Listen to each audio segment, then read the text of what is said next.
Hello and welcome to episode 6 of the Launch Over podcast on the Without Your Head Network.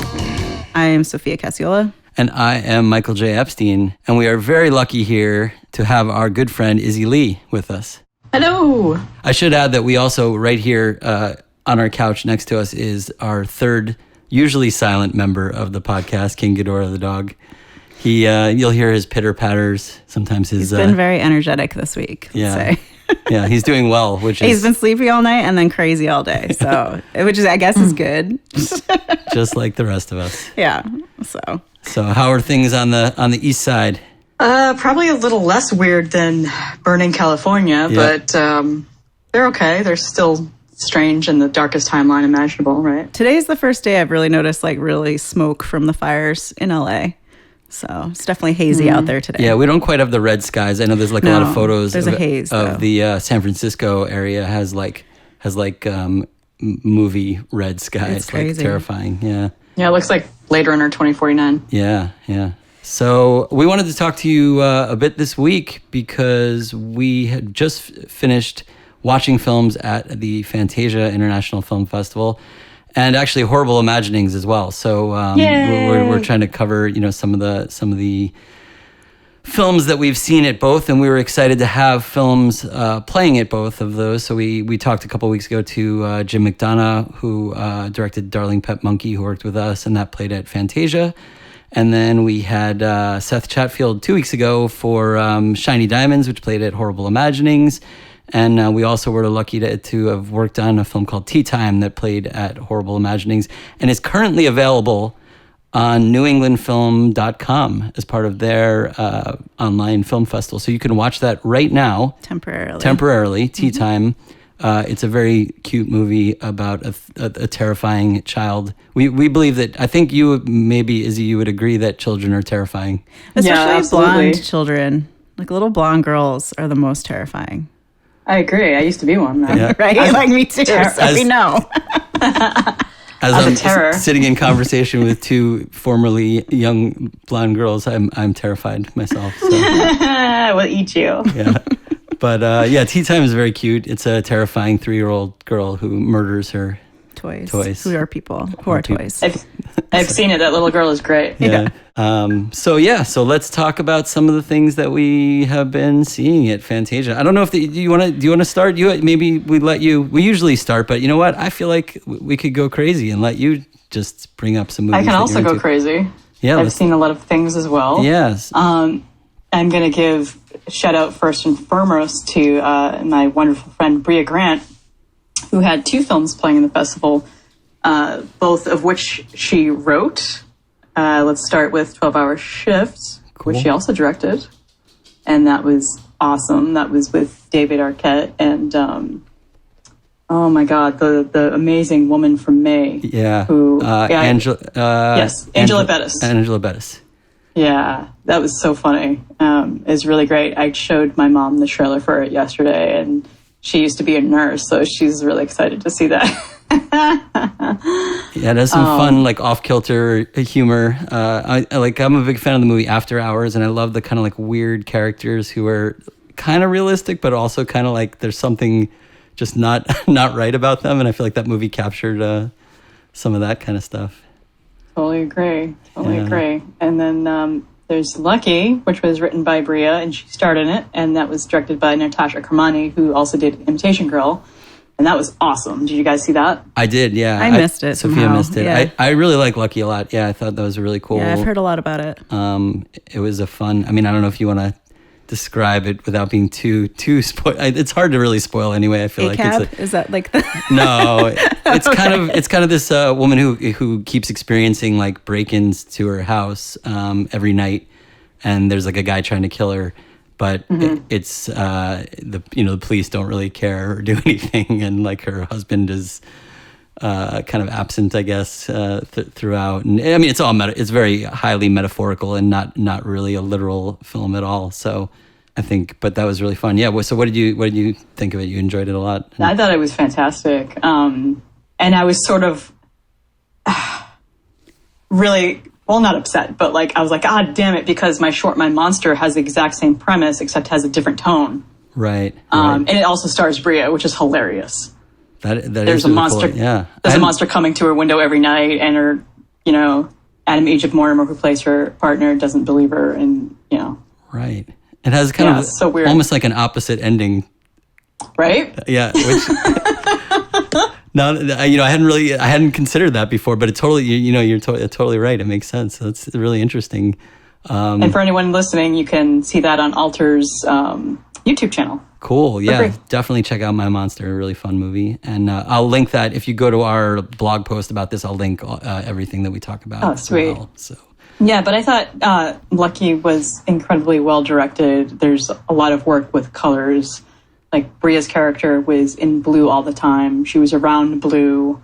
So that signified, her icy demeanor, I would say.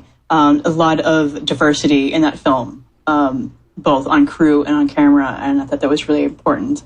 I interviewed Natasha about that as well, in addition to other questions for Screen Anarchy, and she was thrilled to be able to talk about that, and I can send you those links too. Yeah, I also absolutely. Brea. Yeah, that's awesome. That's something I always say is like, if you hire a woman director, then like diversity just trickles down into the rest of the crew. Like Exactly. they won't hire 99% men. 99% white guys too. Yeah, exactly. Yeah. So that's always exciting. I'm like, if you want a diverse crew, get a female director. And that movie definitely is very cool because it's has a perspective that's just not really been represented very many times in film. Like it's a type of story and a type of perspective that we don't see very often. So I thought that was a really fun way to portray that. And it's really, I mean, my again, without spoiling too much, my sense of it is it's like we're just really about the universal experience of women and being gaslighted and such. So yeah, it's a cool movie.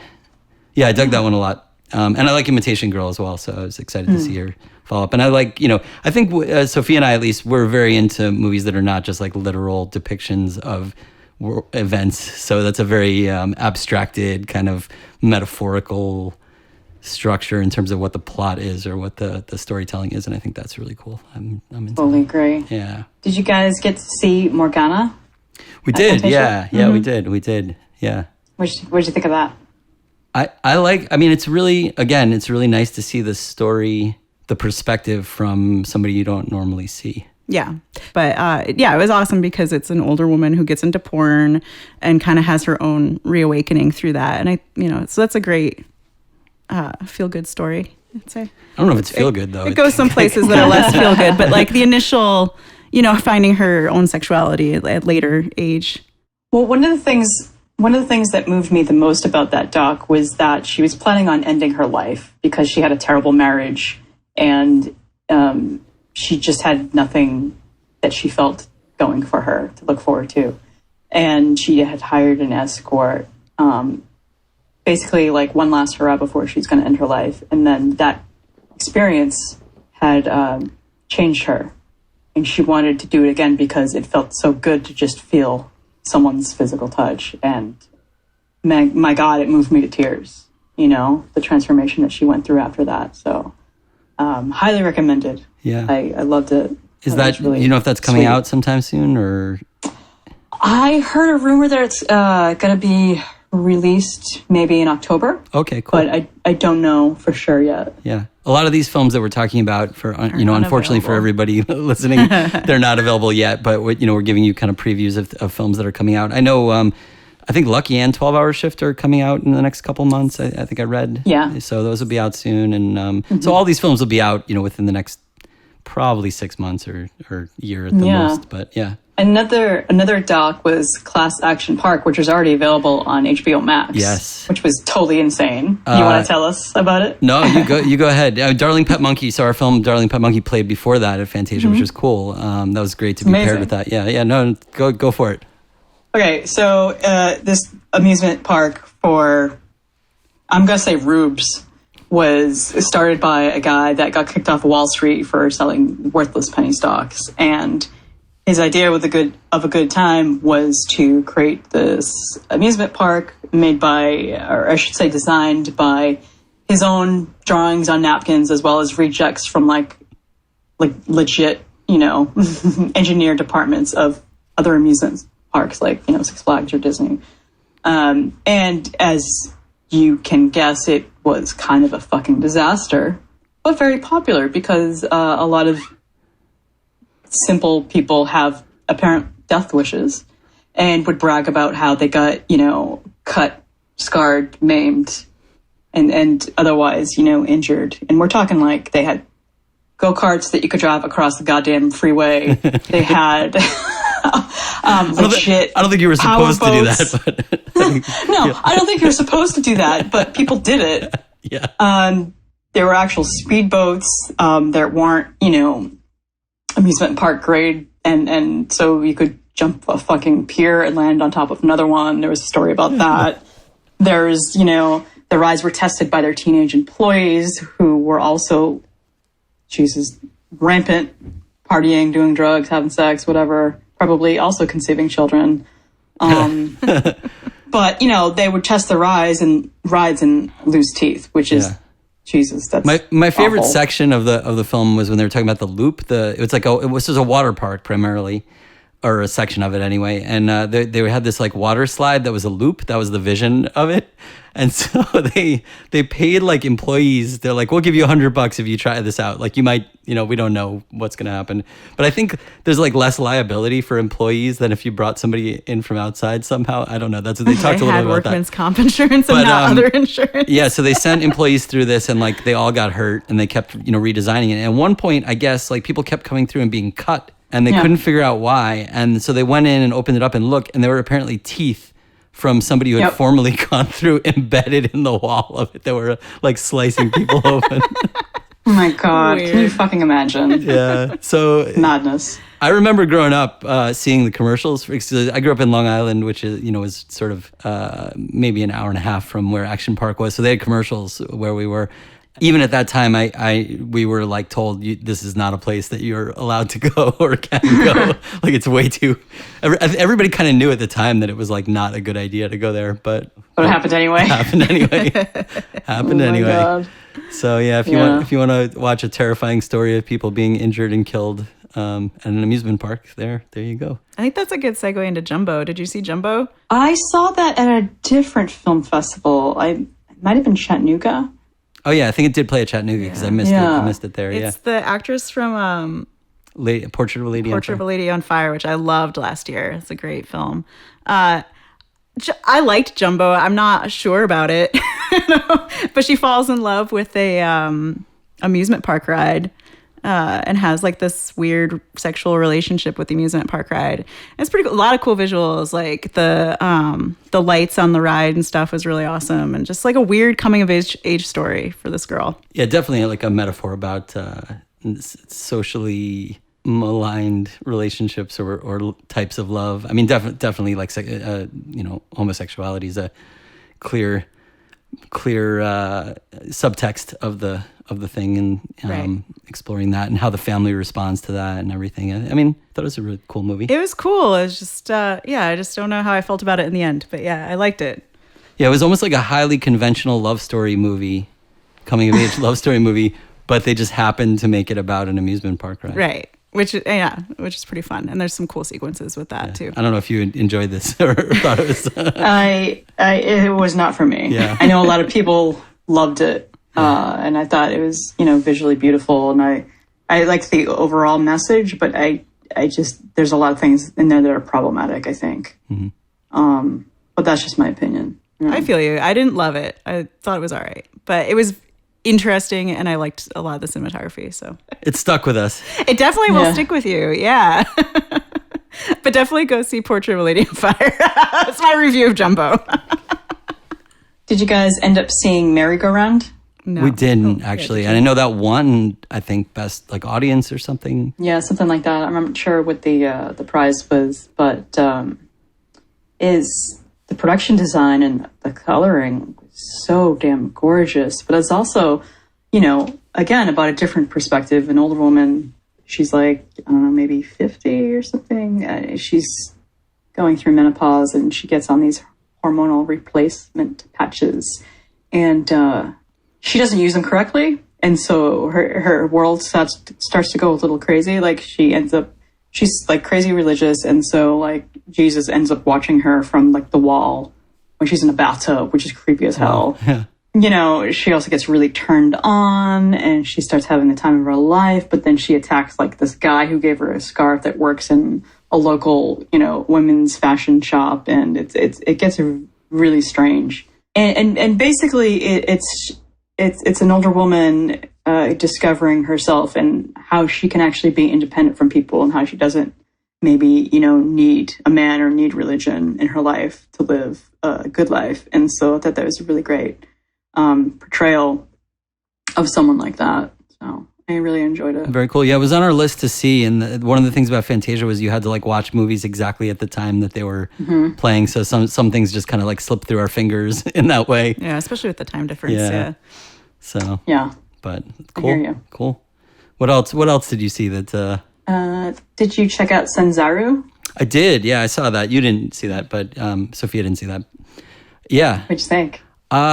I thought it wasn't perfect, but I did like it. I think that, you know, sometimes, well, it had an interesting cultural, I mean, it had the lead is like this Filipino woman, some of the movies in like Tagalog, and she's a caretaker for an older woman who's kind of, I guess she's infirm. I guess you would say she's infirm. Is that what would you? Yeah. So yeah, she's got bed sores and she can't really get around on her own or do anything on her own. And so this Filipino woman is like the nurse caretaker, and it's about the two families and about like the secrets of the two families. And I felt like some of the handling of like what the actual secrets were was a little too like easy for me in terms of storytelling. Like it was a little too like I've seen it too many times kind of thing. Sounds like Cries and Whispers. But I liked the performances, and I liked the characters, and I liked the ideas, and I liked the manifestation of, I mean, I was saying we enjoy stuff that's not necessarily literal. So when there's like a manifestation of sort of a ghost, that's the representation of their, you know, the past and the traumas and the other things that they're trying to deal with and find ways to, you know, put to rest. I thought that was cool. I thought that was I'm totally obsessed with that cockatiel with like the bright light on his face, and it's like the grandma from beyond or something giving him messages. Yeah. That was cool. Or her messages. Yeah, that was amazing. Yeah. I'm so obsessed with it. It's so cool. Yeah, there was a lot of really good stuff in that movie. It was on my list to talk about. So I did like it enough to say, you know, to recommend it or whatever. Yeah, that was a cool one. Yeah, there's a lot of, I mean, one of the things that's always fun about film festivals, if for people who haven't really attended film festivals, is that you see stuff that is a little more challenging and that you probably wouldn't, for us at least, we wouldn't necessarily like flipping through. That's a movie I probably wouldn't put on, you know, just like flipping through the listings on Amazon or Shudder or whatever. But, you know, I was like, okay, it's playing now. I'm going to sit down and watch it. And then I get a lot out of it by kind of forcing myself into watching something that is a little different from what I might watch, or is a little more challenging than what I might watch. And so I dig that experience a lot. And we saw probably 40 movies at Fantasia, and I might say I didn't really like 25 of them, or, you know, even something, but that's okay. I mean, I think that's part of that experience. It's not even, that's not a negative thing in a way. It's like, you know, there are 40 movies that are challenging in different ways. And so some of them are going to connect with some people and some are going to connect with others. And that's kind of the point of it, right? It's like not, you know, we're not watching Avengers movies or something. It's not like something that's made for everybody. Yeah. Right. And it's particularly in genre films that are also independent films. I mean, it's kind of the same thing for the most part, unless it's a studio movie.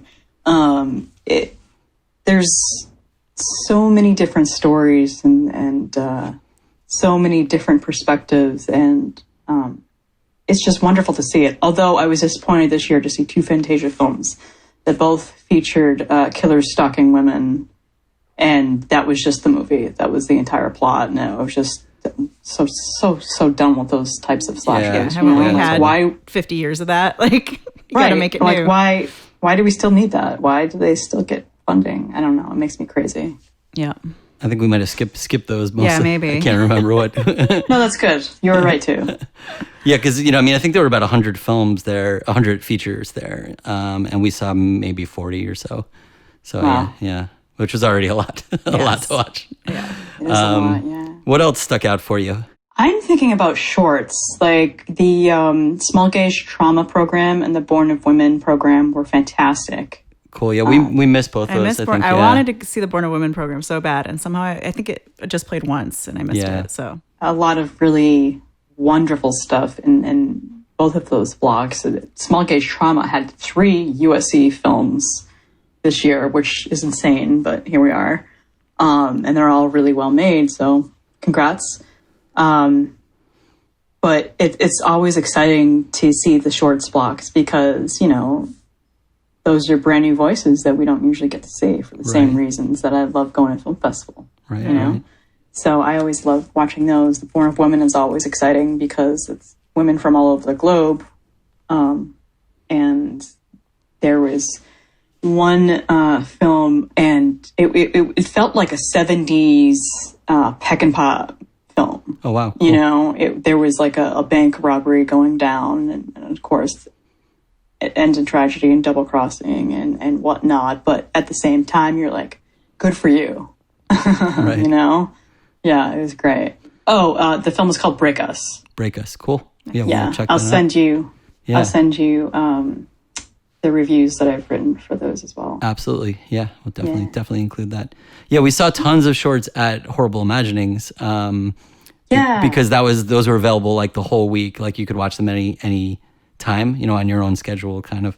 So we saw whatever, 100. We watched all, or I did. I was in and out. I watched all 100 shorts that they had there, and there's again lots of cool stuff. And Miguel, who programs that, does a really nice job of ensuring that there are like diverse voices and diverse types of stories. And so you're not watching, because that can be a thing, like, you know, as we have, I think, already mentioned, but you can, you know, be seeing a block of films that are all kind of like the same perspective, and it gets a little dull. Like, we don't need to see 50 films that are men stalking women and killing them. It's not really interesting anymore, right? It's been done. We've seen it.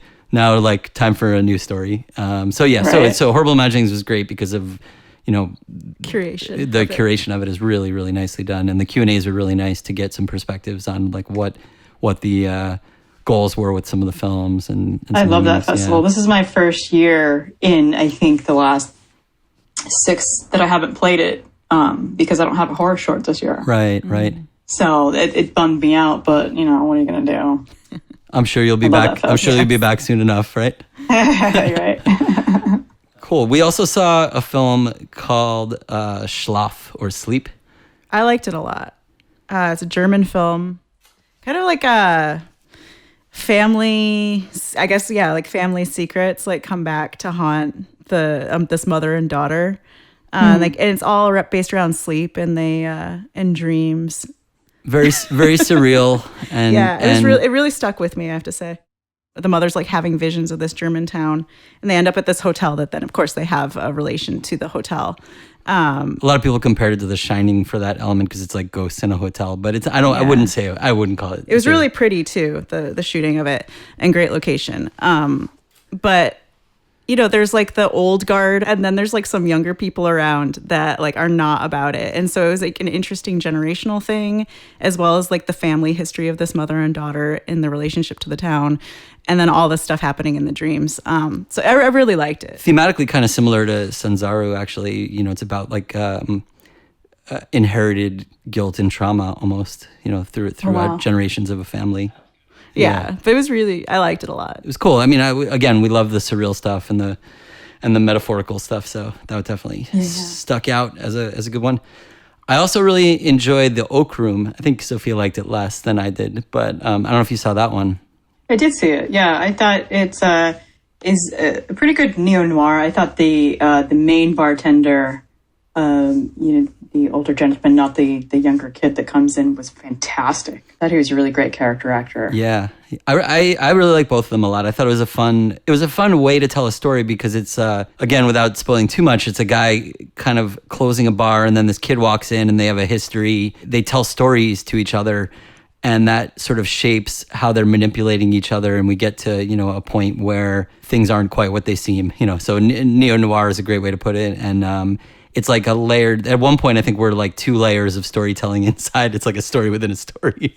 It's kind of a, you know, an interesting thing. And I have, Sophia and I got into, I don't want to say debate, that's a strong word to put it, but we have some questions about what things meant and whether the story is either like super tight and really cool, or they just there's were lazy some about like 3 loose threads that really bothered me. Yeah, and things that I could have interpreted from it, but it took a lot of leaps for me to get there to something cool that I'm like, so did they mean that? And they just left it out, like, or because I feel like most moviegoers wouldn't make the leaps that I made, on purpose. But I just sat there and thought about it.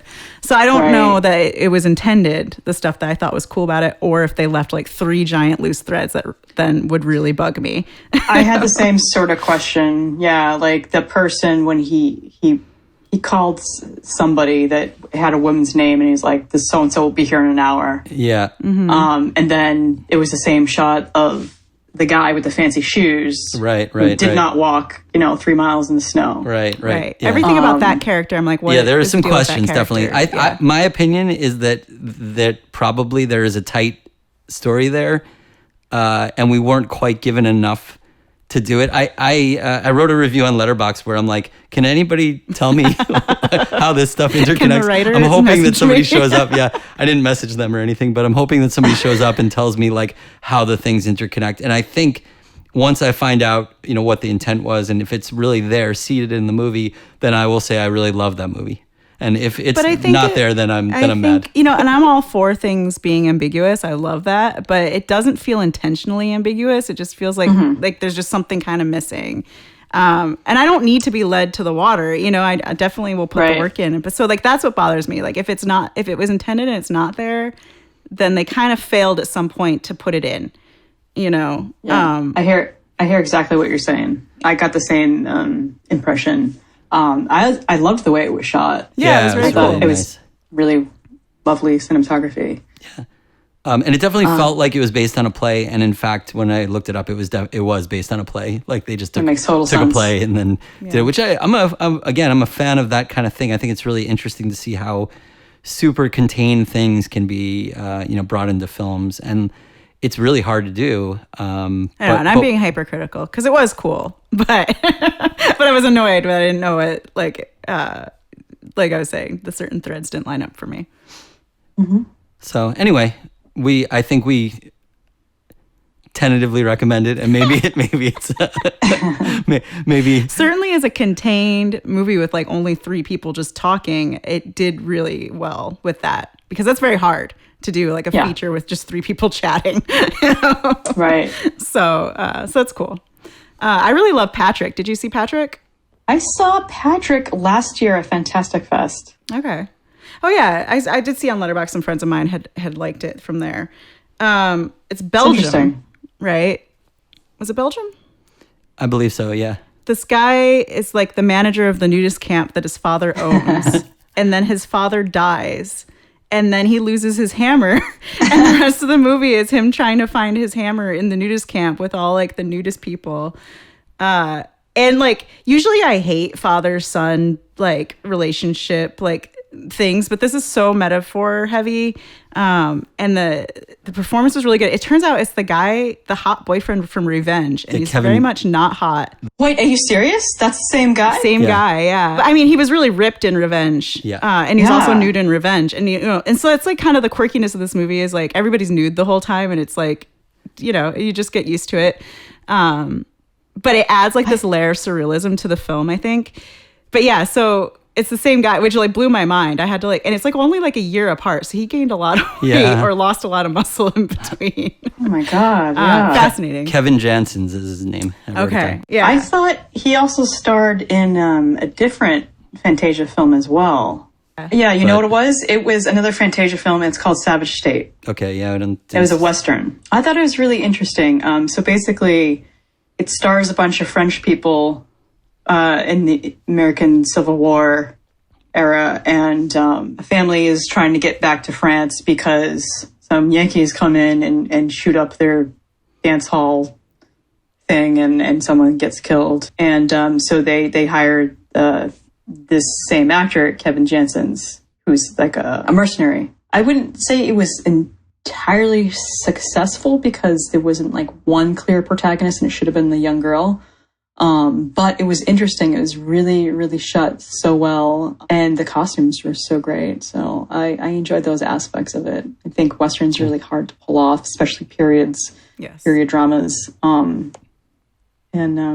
I had mixed feelings about it, but I liked it overall. Yeah. We also saw Anything for Jackson. Did you see this movie? Oh yeah, that was great. It was so bizarre. I did enjoy it a lot. I mean, it was interesting. Elderly Satanists. Elderly Satanists. It was like, Oh yeah, I did see this one. it started out. What I liked about it is the tone started out like it was like almost like a comedy. It was like these bumbling. I don't know. They're probably in their 70s or something. They're supposed to be, and they're trying to revive their grandson had been killed in a car accident, and they're trying to like find a baby to then bring his spirit back into the world. And like they're kind of bumbling. So like the premise is like that they don't really know anything about how to do this, but they become so obsessed with it, and like satanic ritual is the path to making that happen. But then it gets really dark. I mean, the movie, it's like, I thought it was funny for the first half hour, and then after that, it's just like really creepy and dark. I fucking loved it. Those actors, they were so adorable. Oh my God. They're like the cute little old people. They're so sweet and nice and friendly, but then, they're kidnapping a woman and terrible things happen, and it does get so dark. It was wonderful. I loved it so much. It's so enjoyable.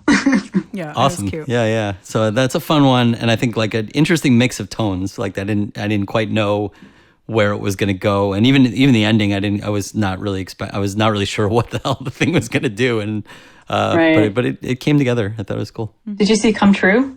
No. Oh, it's really different. Canadian director, Canadian film, of course, and is really it's about nightmares and like sleepwalking and a little bit of flatliner type stuff where there's the sleep study and there's a shadow man. There's a bunch of like shadow people, and it gets pretty creepy. And this very actually alarmingly thin protagonist is trying to just get to sleep and really can't. So it was written by the director who had his own personal experiences with sleep paralysis and nightmares, and apparently shadow man visits, because Jesus Christ. But it comes through, and he did all of the VFX for those nightmare visions as well. And it's just so bizarre, and it was interesting, I felt that it was pretty original for the most part, and it really went in the end to a place like you would never expect. So I loved that. Cool. Come True. Yeah, we'll have to check that out. We did also enjoy, there was a sci-fi movie called Lapsus. I don't know if you saw that. It's a very, what I would call a scrappy sci-fi movie. I don't know if Sophia wants to. It's like a Black Mirror almost, where it's just like slightly in the future of like really examining like worker, like Uber type, freelance people who like work for these corporations, like whatever. And so it's like running cabling for like this internet company basically, but like through the woods and stuff. And then they're competing with like machines that they're trying to get to do the work better. And so it's all like freelance of that. And then there's also, it gets into some conspiracy stuff where it never quite crossed the line for me of like being annoyed at like 5G is killing you, but like it had some of that with the new internet of the movie, where like the main guy's brother is like has like this wasting disease. But it was mostly a satire of the gig economy, basically. Yeah, that was the word, the gig economy. Right. So in the end, it really just was about like workers' rights and how shitty this kind of gig economy is for everybody and how bad it is. So I liked it. It was very low budget feeling. Like they were mostly like just in the woods running these cables, but really good, Yeah, definitely. It's like one of those that's not. I would call it, not a perfect movie, but it had really interesting ideas, and we ended up really liking it overall. Yeah. Yeah. Yeah. I saw that. I'm on the opposite side where like I wanted to really like it, but it was just, a feature of a middle-aged guy complaining about how he can't use technology for the whole movie. And so that just, it wore on me. You know what I mean? I could see that. Yeah. Like I understand it, but come on, just do something different. Well, we can talk a little bit about Clapboard Jungle, which I think you show up in I am one spot. in Clapboard Jungle. I'm in two spots, probably for like maybe 10 seconds running time. But it was a really good 10 seconds. It was a really solid 10 seconds. Oh, thank you. That interview was from 2016 in Mexico City at Morbido. Wow. Yeah, so Clapboard Jungle is kind of a story. It's a documentary about how filmmaking sucks. It's a bad idea to make movies. We talked to Neil about it. He had seen it, and he was recommending it to us. And he's like, Michael always says making movies is a terrible idea. And I feel like this was like a 2-hour documentary, basically just saying that over and over again, which I think is a fair. I found it a little bit traumatic to watch, honestly, but also Same. it was.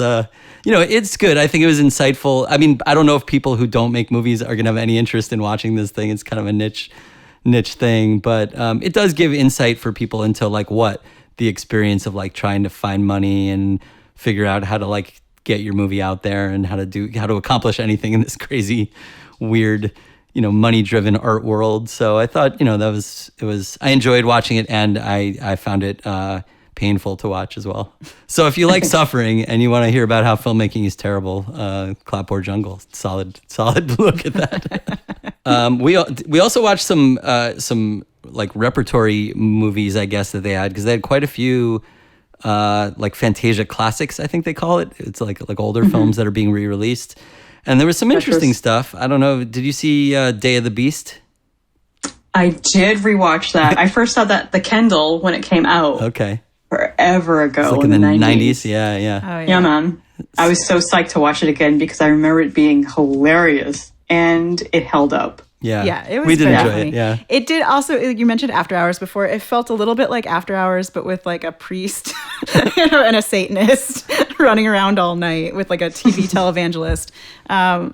It was a lot of fun for sure. Yeah, so that's a cool one. And so the premise is that a priest needs to sin so he can meet the devil to prevent the birth of the Antichrist. Basically, he needs to like find the devil so that he can like interfere with Which the birth. he had done like some Bible math to find Right. that it was going to happen on like New Year's Eve, and he had like an equation to find that. So it's him like trying to sin and do as much bad stuff as he can. And but there's, him sinning is like pushing over like a person like that's a statue in the street, like or stealing like one guy's luggage. Like it was hilarious. it's a very goofy movie, but it's fun. It was like, at first I thought it was like a 70s movie, but it was like a mid-90s movie. And it almost had like some 70s feel to it, even though it is from the 90s. But then it was also so 90s. So like, I don't know. It was made in Spain, I believe. Yeah. Or is that a Spanish movie? Yeah. So that was cool. I also watched, I don't know if you're like have seen any of these, but I watched the 2 Coffin Joe movies that they had. And I had been familiar with Coffin Joe like as an entity, but I don't think I'd ever seen a Coffin Joe movie. And like, holy shit, that was like pretty repulsive stuff in a way. Have you seen any of the Coffin Joe stuff? I saw one of them a really long time ago. Yeah. And I didn't have time to delve back into the retro screenings. Yeah, What do you think? They had the first one. It was called "At Midnight I'll Take Your Soul," and that was the first appearance of him. And honestly, I thought it was a little dull. I mean, the premise is like super. It was made in I think '64. It came out, and it's like a super misogynistic, like sadistic character, which I guess is the point. But I don't know. I didn't really find a lot to connect with in it. But then they had The Strange World of Coffin Joe, which actually had nothing to do with Coffin Joe, except that he does like an intro, and then it's an anthology of stories. But like, and that was late 60s, maybe 68 or something, but it involved like necrophilia and like really, really sadistic torture. And like, it was crazy. I mean, it was like stuff that if people would complain about it now as being too mean and gross and like too like torture porny. And I was like, this is like late 60s. Wow. So anyway, I don't know that I recommend it, but it was interesting to see. I feel like Strange World of Coffin Joe was interesting to see, even if just as like a historical artifact of like, yeah, people were doing fucked up stuff, like even back in the 60s. So Yeah, you can always find it. Whenever anybody's like thinks that we're doing anything new or subversive, like you can always go back and find the cases where people were doing it in like the 20s and the 30s. I also saw the Japanese film Hentai Kamen, which I had heard it had been recommended to me as being really funny. And the premise Is that like the weird superhero where he wears panties on his head? He has to wear Oh my panties God. on his face. I walked out. It was. I did not find it to be that amusing, but it was. It's like a high school kid has to be a like pervert in order to turn into a superhero, and he has to wear panties on his head, and then Oh my he God, like that's so extremely Japanese. shoves people. He like fights with his like magic atomic crotch and like slams people's face. It's very homophobic. It was just so juvenile, and I just didn't like care to watch it. Yeah. I just went and did something else while you watched it. So I wasn't too impressed. I did watch both. They had part 1 and part 2, and You're a masochist. Well, I had watched the first one, and I'm like, I didn't really like it, and then I'm like, maybe the second one is better, and I guess maybe it was better, but it was not didn't do much for me. But it's classic, like you said, Japanese weirdness where it's like some kind of. It wasn't it's not even like as subversive as you would portray it as. I guess I would say silly. It's just dumb. It's like a 14-year-old boy wrote it. Yeah, and I just right. And people are just. I mean, basically, it's like dudes are afraid to have their face shoved in his crotch. Which I mean, I guess I don't want my face shoved in his crotch, but it's just had like a homophobic undertone. Like that was the awesome the punishment. Yeah. So anyway, that was a thing. That was a thing that we've seen. It got made. It got made. So we saw a bunch of films at Horrible Imaginings as well. And there's one that I really love that I just wanted to talk about that I watched twice because I found it compelling enough. It's called Repossession, and it was a movie about, it's a movie from Singapore. It's about a 50-year-old kind of upper middle class or like kind of upper class business guy who loses his job. And then it can't really cope with telling his family because of like the cultural shame of admitting to it.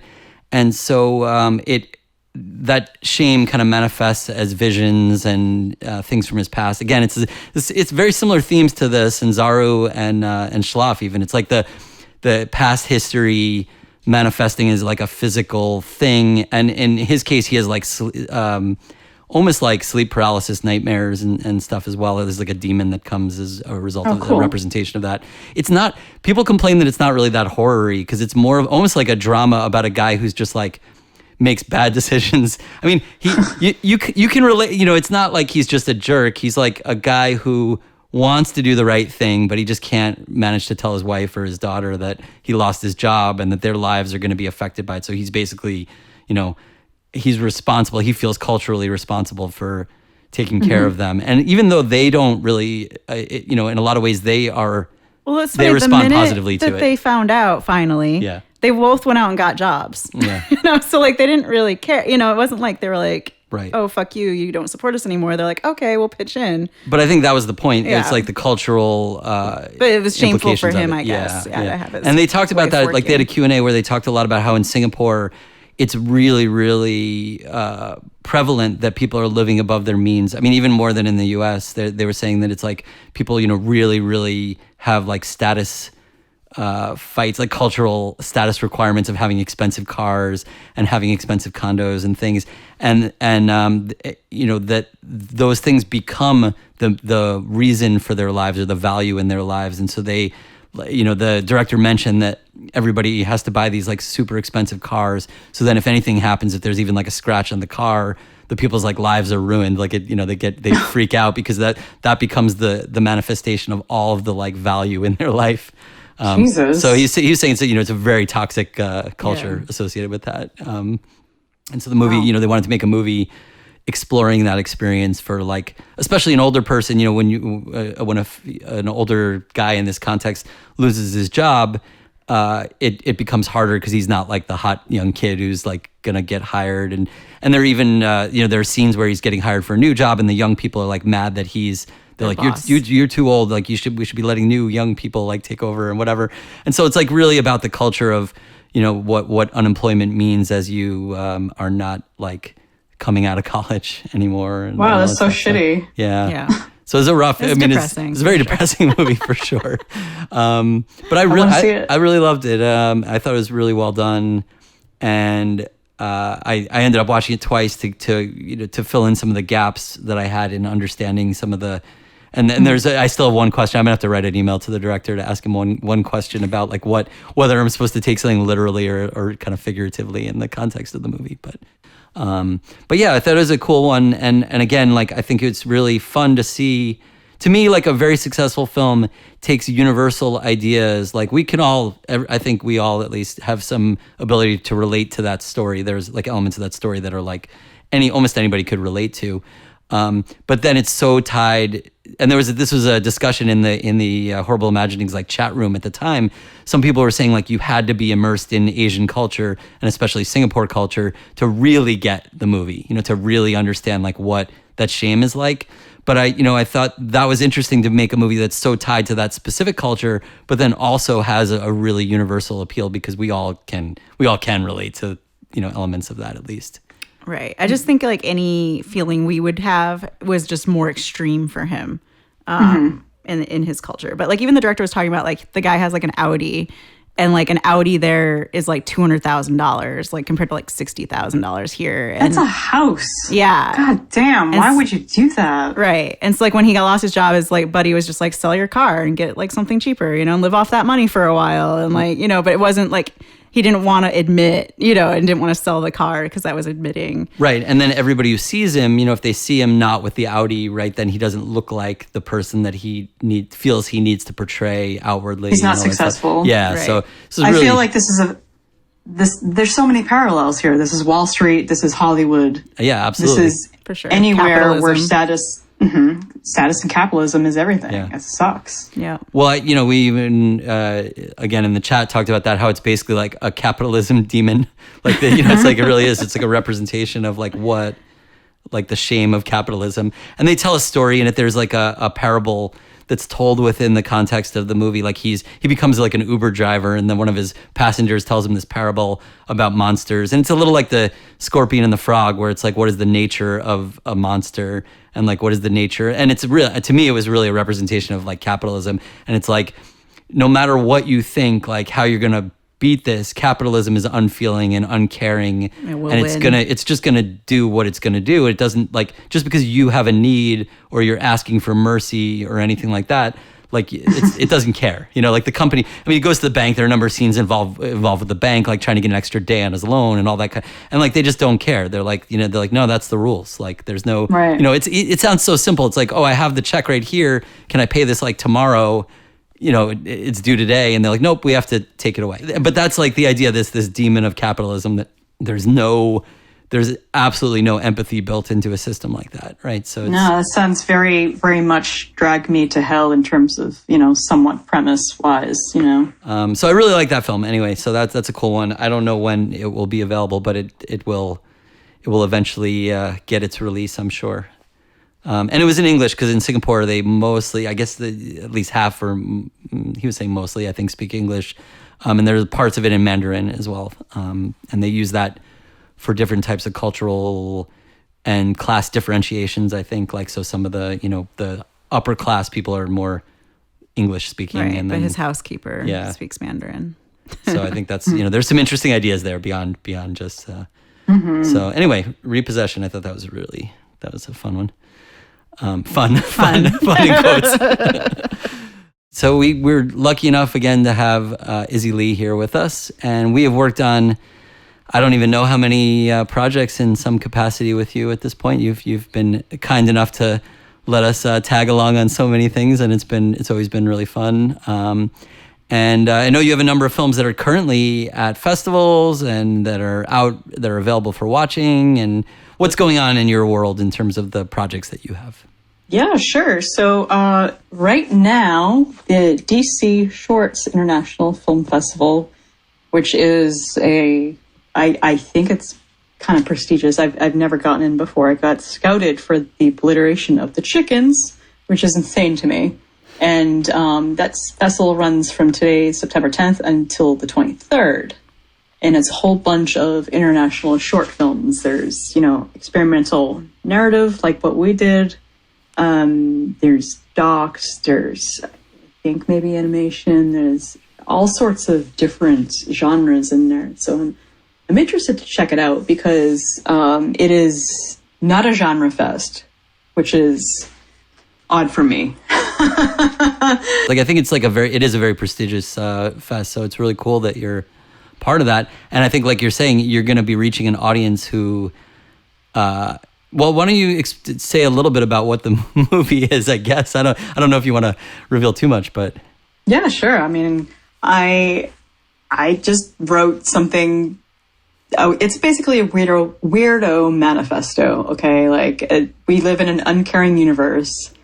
The Abyss is stupid though, and it's influenced by Werner Herzog especially, but also a little bit of Nietzsche in there, and it's narrated by my friend, author Baraka McLeod, who does a Herzog-type voice over 100% stock footage, reflecting on the banality of existence. And it's just a fucking weird, funny, and truthful fever dream. Yeah, and people, I know, like when I've seen it with people, they've always responded very positively to it. It's always really fun to for a movie like that to watch people experiencing it, because at first they're just like, what is this? What's going on? What am I doing? And then they start to get it, like they start, because they're not sure. They're like, can I laugh? Is this funny? Like, is this right? Okay? What's that filmmaker I always say it reminds me of? It just did all like the escalators moving really fast and that style. Well, you're talking about the Qatsi. Yes, and that's what it reminds me of, the style. Yeah, really? I mean, it's a little bit like that because it's just like slice of life looks. Yeah, because it'd be like in the escalators, or then it's like the ocean moving really fast, and like it's just like a 2-hour long thing of just like these images that like really affect you, but like there's no real narrative to the images really. Right. It's just reflections. It's like visual art reflections. It's experimental. Yeah, it's basically like a museum piece, reflections on the world, and they're shot beautifully, like the Qatsi movies. And Baraka, I think, was the last one that they did, which might have been like the cinematographer directed that one. I can't remember the people involved, but they're cool movies. It does have one in Baraka, I think, has a scene with like chickens on a conveyor belt having their beaks burned off and their toenails clipped. Which is really, because it just is happening like, because they do that to the, so that they can put them in factory farms. And it's just so like nonchalant. They're just like burning the beaks off, clipping the toes, So it's in a way, like what Sophia's saying when we were working on chickens, I was thinking about that moment in Baraka. I think it's Baraka that has that. I'm not sure. I saw those movies so long ago. I think I just rented them from the library, and I was like, what am I watching? I feel like my mind is like opening up, But it doesn't have narration, and they're not humorous. So but it's just like these crazy images, and so that's what it reminds me of, like with the obliteration of chickens for the style. And for anybody who doesn't know, Werner Herzog like hates chickens. Is that the kind of the premise? That came up. Did you see My Dinner with Werner? It's a short film making that a one's circuit. great. And they have a big moment with chickens, I feel like, in that. He does talk about how he hates chickens, yeah. So that also reminded me of your film a little bit. Yeah. There's a third Werner Herzog short film out right now as well. I don't know, like I think I was the first. Yeah, I think there's three of us. Yeah. It's his and Herzog, which is fucking great. Oh, I haven't seen that. And it's so funny. Amy Seimet stars in it. And she's an actor, writer, director as well. She just did She Dies Tomorrow. Right. And she's awesome. Yeah, I'm looking forward to that film. I was actually able to visit the set when I was out there in December in LA. Cool. And she was filming all these macro shots in her garage and in her kitchen, and a lot of that was mixing whatever she had around, like oil, water, glitter, food coloring, fake blood. Like I went and picked up some herbs and tree branches off the ground for her to some dirt thrown in there, and like you'll see that in the images, like awesome. Here and there in the movies. Very strange film, but his and Herzog is also playing Charlotte Film Festival, which we're playing with as well.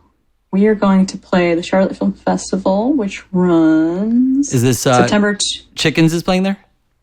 Both the Obliteration of the Chickens and Disco Graveyard are playing Charlotte, which runs the 23rd to the 27th virtually. Cool. Nice. I believe Darling Pet Monkey is also playing there. Cool. Oh, yeah. I think. Well, I pointed some special friends in that direction of the festival, and that includes that film as well as his and Herzog. So awesome. Well, I can't wait to try to attend that one. Yeah, if we're allowed from here. There's a lot of great looking genre stuff in there. It's going to be weird.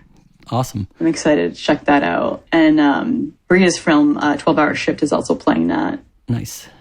And Disco and Chickens will also be playing FilmQuest. Nice. And I think that's going to be the end of the month, but they haven't given us dates yet for anything. So We'll see what happens with that. And for anybody who doesn't know, a lot of these festivals, they were in-person festivals, and now they're taking place in virtual environments, and they use various platforms for these things. But a lot of them are available to everyone. Some of the fests are geo-blocked to certain locations, so you have to be living, you can only watch it if you live in a certain state or a certain region. So I don't know, I'm not sure what those festivals are doing, but everybody should go check out some of the programming. It really is like a great experience. And I've been pretty dedicated. I couldn't do it with Fantasia just because of the quantity, but I've been super dedicated to like trying to attend festivals and watch every single film that they have in the programming. So I've done that for a number of fests so far, and I'm gonna continue that going forward as much as I think it makes Michael feel like he's accomplishing something that has anything to do with the outside world, because we've been so locked down. Like, we've been taking this very seriously. So he's like in the Q&As and he feels like he has friends. Yeah. It's almost like being a person. Yeah. Right? I miss festivals so much. You guys, I bought in December for this year's festival run, which of course did not happen, a gold suit, as well as abstract rainbow sequin booties. Okay. Awesome. I was going to party the fuck up this year. And they've just been sitting in the closet. Yeah. Oh, that's so sad. Very sad. Well, we will look forward to seeing those next festival season, next festival cycle. But eventually I'll do it. In the meantime, though, you've got Obliteration of Chickens, which you talked about, and then Disco Graveyard, which is, would you call it like sort of a spiritual, I think we said it was a spiritual sequel, or you said that to me at some point. Yeah. Yeah, and that's just it's something that I had a busy executive job, and I wasn't able to film anything narratively, and so I wanted to have something for the festival run this year, and I was encouraged by a lot of programmers like Abraham from Morbido and Landon from The Overlook and Fright Fest, Paul McAvoy. Like a bunch of people told me like, continue with this, keep experimenting. We love this. And I was so shocked. I mean, probably because it's like a huge departure from my usual narrative horror, social political horror films. But they really, went out and encouraged it. And thank you again for all your help with that. Because I'm not an editor. I don't have the fucking patience. And technology's never been my friend. So yeah, no, they're fun to work on and try to shape something that's get your ideas down to whatever it's going to be. Yeah, it's really fun. Yeah, and that's just it's just about like living your fucking life for yourself before it's too late. Yeah, that's basically what it is. Memento mori. Party it up, time to dance, be yourself, have fun. And then you and I, we also worked on that nihilistic music video in the same style. Yeah. Stock footage. Yeah. And I'll link that too. Consider the Titanic. Yeah. That was a fun one as well. So yeah. It's been cool to do those three films. And I think, one thing that's neat about them in terms of fest is I think a lot of times festival programmers want like something that's, I don't know if you call it like a memory eraser or like a palate cleanser. Yeah.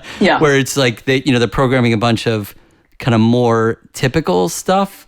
And then you want something that people are going to like, they're going to respond to, but also is going to just like clean the palette and allow them to like refresh themselves so that they can, absorb the subsequent stuff. So a lot of times, like in the middle of shorts blocks, they'll put in something that's pretty short. So these are, both these films, Disco Graveyard and Obliteration, are only a few minutes long, which I think is solid for what they are. That's the right length for what they are. But it means that it's easy to fit into a block.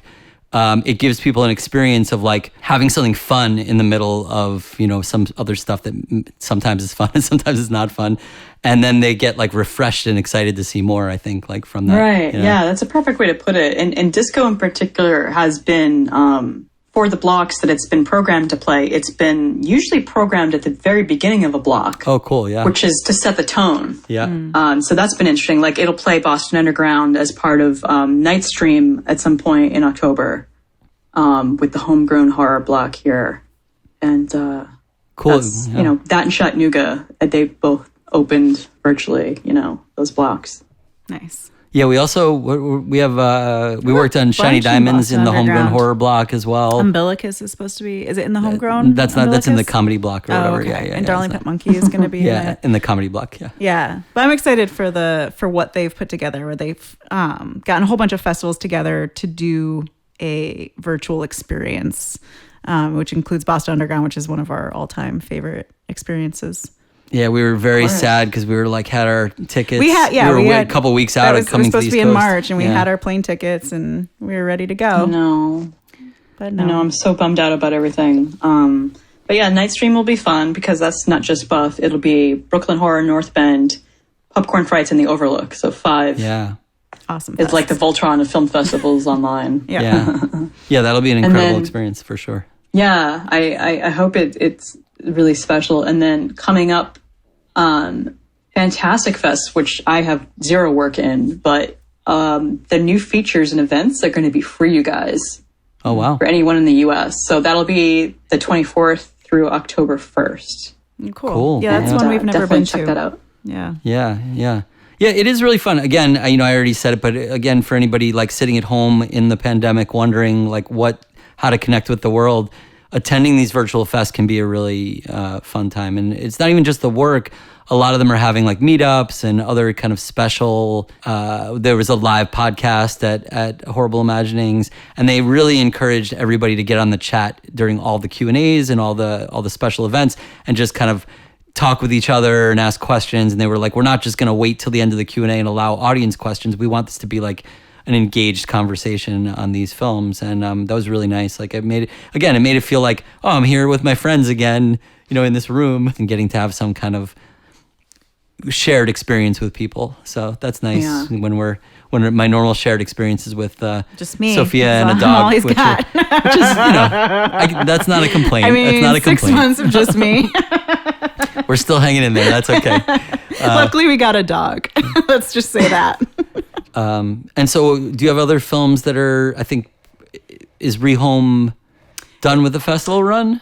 So Rehome still plays here and there. We shot that in October, early November of 2018 for the 2019 run festival wise, and it will at some point next year. I don't have an exact date. Probably spring. Play season 6 of the Etheria collection on Amazon. Right. Very cool. Yeah, so I wasn't sure if that was out yet. Yeah. Okay, so it's upcoming. So yeah, for anybody, season 1 is out, but season 2 will be coming out, and then they're sort of staggering them, but they don't have a date. Right. So for anybody who doesn't know about Etheria, it's a film festival that takes place. The base festival is here in Los Angeles, and then there's often traveling or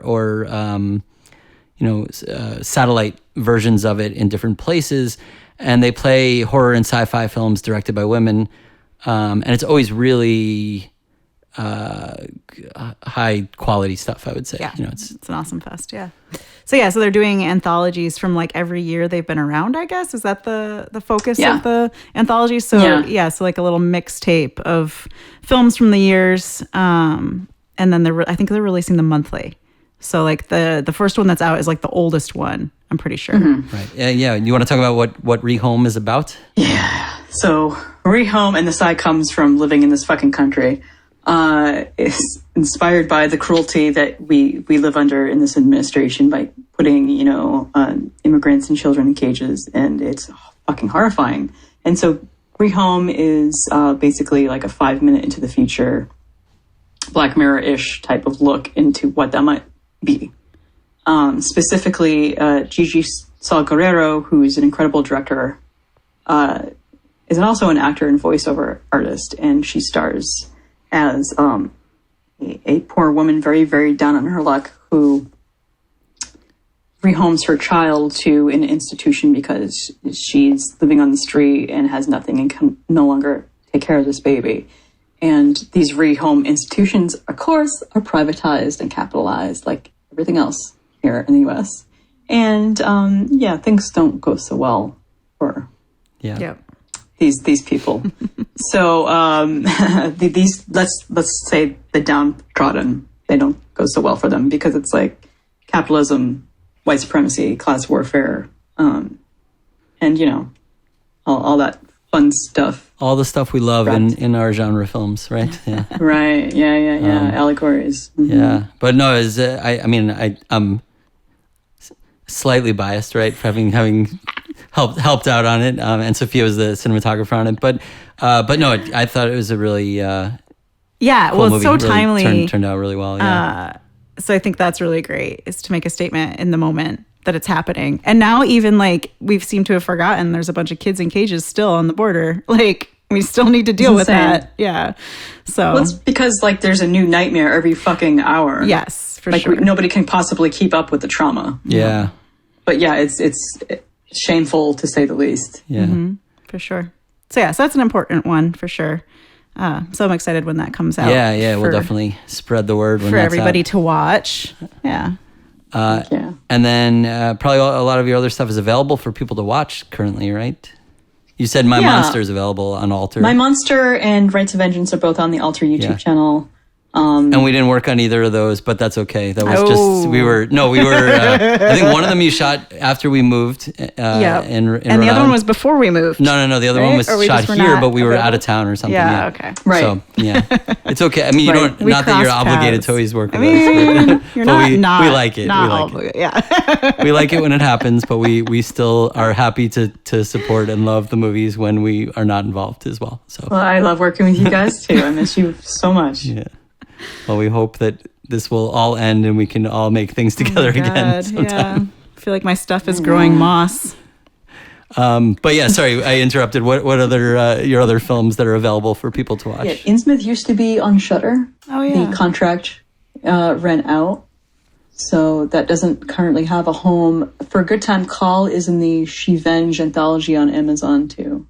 Innsmouth somebody saw Innsmouth and saw me in it. So I play like a dead body in Innsmouth on Shudder, and they like messaged me. I forget who it was, but I was like, oh yeah, that's like, it was just so random for them to like just see me on the floor, I think. Because it was like they randomly watched it. I forget who it was that messaged me about that, but that was pretty funny to be like, oh yeah, I guess I show up in that. Yeah. Well, there's one more thing, Salem Horror Fest, which is also going online in October because of course. Another thing that I do is I write short stories, and I've been published in a couple of anthologies in a magazine. And there will be a bunch of authors doing some campfire tales type readings, just virtually online. And so I'm reading excerpts from two short stories. One I had in a pizza horror anthology called Demons of 1994. And the other I co-wrote with Casey Lansdale, who starred in Postpartum and is also in Rehome in a supporting role. Her and I co-wrote a story about sex, death, and Hollywood. Yeah. Cool. Right. Yeah, so We'll check that out. read some excerpts for that, so you can find that. And I can also send you a link to the Amazon page where those can be found. Definitely do. That'll be fun. Yeah, Rehome played there last year, and that was fun. I was able to attend. But this year, of course, like everything else, is going to be online. So like October 1st through, I don't know, it's like a week or two. They've got stuff like they've got Joe Dante, like a special guest. I don't know like exactly what they're doing there and how that will work. But there's a whole bunch of really cool panels and I don't know if to say classes, but like lectures on like, say, socio-political horror or the witches of Hollywood. I'm looking at their website now. Cool. And it looks really cool. So Yeah, I'm we'll excited definitely to check that out. Yeah. yeah, For sure. Nice. Yeah, and again, like there's all these virtual fests and virtual events that I think people are really stepping up and doing cool stuff at the this time, since we're all or most of us who are behaving are mostly stuck at home. Oh my God. Yeah. Don't even get me started. But it's also nice because like October is such a crunch time for horror festivals. And like we all love horror all year round. So like, there could be other months that we take over, but October is always like a glut of the horror film festivals, and you can only choose to go to like 4 or whatever, So it's nice to be able to be like, sit on my couch and be like, all right, well, I'll check out Salem today, and I'll check out Boston Underground today, and like whatever is happening. I can just drop in. So that is like the one plus, I think, from them going online is like, I can actually now attend more. Yeah, we don't have to pay to Normal travel. years. We don't have to pay to travel to some of these fests. Well, and also they all like would overlap, and I'll be like, well, my film's at this one, so I'll go to this one, and then I'm going to miss this other one that I love. And, it's always like, just Sophie's choice of film festivals. Literally Sophie's choice. Literally and figuratively. For sure. Very cool. Cool. Well, thank you so much for joining us, and it was really great to see you in quotes and talk to you. And we look forward to the day we are back in the same room, being able to do this. But we appreciate your time and your discussing all the strange movies we've been watching and yes, all the strange things we've been making. So thanks for being on. Thanks for having me. Yeah, thank you. Hell yeah, man.